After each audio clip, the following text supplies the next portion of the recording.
we expect marami pong gugustuhin na pumirma para may record na sila ay kasama sa laban. So yung date kasi may kasabay na rally, alam naman natin, INC, doon naman sa Manila. Bakit yung date ng rally din natin almost the same with them? Palagi ko, kasama rin namin kasama kami. Kasama namin sila sa sa adhikain na ito. So, pwede naman silang dumating dito sa amin, samahan din kami, pwede rin po. Everybody, lahat po ng Pilipino na gustong manatiling lumalaban para sa katotohanan, para sa katarungan. Kasi tingnan niyo po, ako nagingit-ngit ako tatay ako Imagine mo makita mo yung anak mo lumulutang sa baha. Sakit. Thank you very much. I hope nasagot po yung tanong ninyo. Next question po. Yes, sir. Sir, si Chino po ng GMA7. So kasama ba sa panawagan for accountability would be the resignation of the President? Kasi parang yun ang nagiging common theme during the rallies. Are you calling on yung natural succession under our Constitution na palitan na yung Presidente kung wala namang nangyayari talaga? Yung po sigurong panawagan na mag-resign yung Presidente, hindi manggagaling sa UPI. Pero kung yun ang magiging panawagan ng ating mga mamamayan, panawagan na po ng Pilipino, sambayan ng Pilipino yun. Kasi ganito po sa ibang bansa, pag na-involve ka sa corruption, on the same day, magre-resign ka Kung hapon yan, mag-aharakiri pa dito sa atin, pakabala ng mukha, nagtatakpan pa ng mga kasamahan nila. Sir, what can you also say being a former military? Parang may guidelines daw ang military ngayon when it comes to attending the rallies na darating, no? End of the month, and then itong 3 days na successive na mga rallies. There are guidelines daw, no, na parang hindi, walang intindi ko, hindi totally free dahil because of yung mandate and then yung tungkulin ng mga sundalo. Would you agree na dapat may guidelines kung gustong sumali? Kung may guidelines po na in-issue yung higher headquarters, sundin po nila yun dahil yun ang utos ng higher headquarters bilang isang sundalo.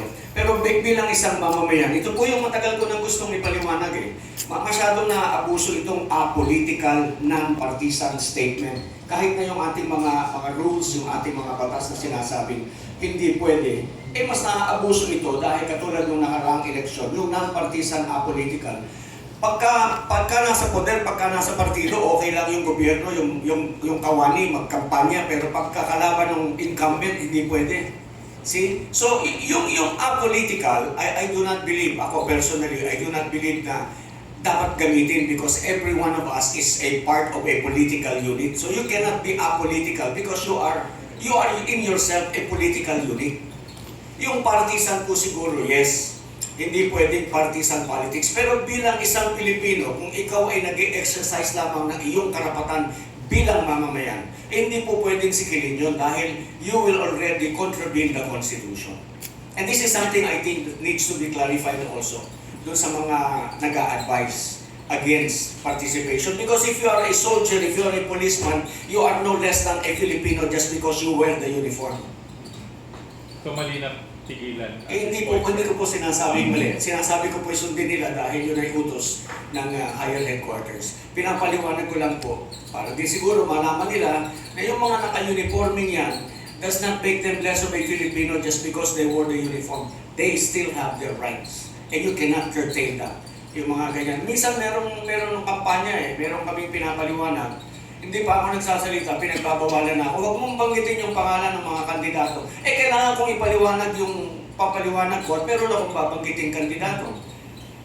Pinagbabawalan na ako, hindi pa ako nagsasalita. That is prior restraint. You cannot do that. You cannot violate constitutional rights. That's precisely one of the things that we are fighting for. Okay. Maraming salamat po, Sir Chino. Next question, ma'am. Good morning po. Charmaine po from Abante. Hindi lang po ng statement tungkol po sa pag-alis ng pension ni Sir Pokis po and yung case po ng sedition na sinampa po sa kanya. Sa inyo po, sir. Alam po ninyo, meron akong post niyan eh. Yung pong pension ng mga retirado, ano mo yan eh, it is similar to a property. It's similar to a property because you can put that on the table subject to negotiation. Ano po? And such being the case, dahil it is property, yung ating provision sa Constitution na you cannot deprive anyone of life, liberty, or property without due process of law. Hindi po pwedeng unilateral, hindi po pwedeng arbitrary, hindi pwedeng capricious. Dadaan po yun sa proseso. Pero meron pong batas na nagsasabi na pwede itong i-withhold, pero after due process. Thank you very much. Next question. Meron pa po bang gustong magtanong mula sa press natin? Mula sa mga vloggers?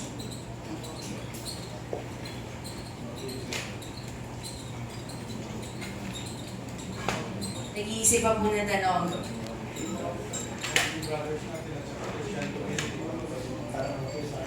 Opo, pwede rin po kayong magtanong sa ating mga religious speakers from the religious groups, I mean. Sorry. Sir, na balikan, any of the people sa panel can answer. Pero reaction na lang, although nabanggit naman kanina. Reaction na lang dun sa sedition charges kay Congressman Barzaga and or yung investigation or yung case na filed din kay General Poe. So you feel, nabanggit kanina na parang sinisikil yung mga nagsasabi ng katotohanan. So general reaction na lang ng group when it comes to that, sir. Yung kay Congressman Barzaga, hindi ko nadidinig hindi ko monitor si Congressman Barzaga. Pero yung kay General Pokis, alam po ninyo, pagka binanggit namin yung salitang laban, and you are going to prostitute the word laban para ipahiwatig mo na si General Pokis nananawagan ng paglalaban sa ating pamahalaan, that is stretching your imagination too much. Ano po? Hindi nga po manggagaling sa amin yung mga ganyang klase dahil kami mismo ang gusto namin ipaglaban ang saligang batas. So hindi po kami gagawa ng ganyan. Pero do not put words into our mouths dahil hindi po namin sinabing lumaban kayo, mag-alsa kayo, tanggalin natin si Marcos sa Malacanang. Hindi po eh. Wala pong gano'n. Meron pa po akong baka hindi ko nabanggit. Laban din po kami sa ICI. Dapat po i-abolish na yan because that is unconstitutional. Yan po ay karagdagan lamang doon sa effort nila na pag-dribble para pahabain, patagalin yung proseso. Ang mga may kaso, yung mga maliliit, yung magnakaw sa tindahan, madali, kulong agad, tapos ano. Pero ito malaki yan, hindi magalaw. Any reaction po from other speakers?